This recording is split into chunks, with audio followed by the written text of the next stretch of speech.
घेण्यात आलेले आहेत।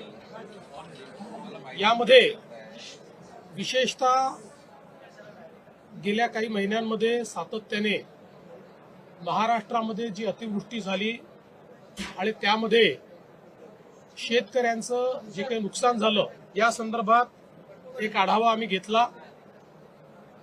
जवळपास 60 लाख हेक्टरचं नुकसान हे झाल्याचा प्राथमिक अंदाज आहे। यापैकी पहिल्या टप्प्यातलं जे काही नुकसान होतं ऑगस्ट पर्यंतचं त्याकरता 2215 कोटी रुपये हे राज्य सरकारने वितरित करणं चालू केलेलं आहे। केवायसीचे जी काही अट होती ती शिथिल करून अॅग्रीस्टॅकच्या रेकॉर्ड प्रमाणेच हे पैसे देण्याचा आम्ही निर्णय घेतलेला आहे आणि त्या संदर्भातली कारवाई आम्ही सुरू केलेली आहे। असाही निर्णय करण्यात आलेला आहे की आता पुढच्या 2-3 दिवसात सगळ्या प्रकारची माहिती आमच्यापर्यंत पोहोचेल। काही ठिकाणी पाणी असल्यामुळे योग्य प्रकारचं असेसमेंट घेता येत नव्हतं आणि म्हणून त्यांना अधिकचा वेळ आपण दिलाय। पुढच्या 2-3 दिवसात ही सगळी माहिती पोहोचेल।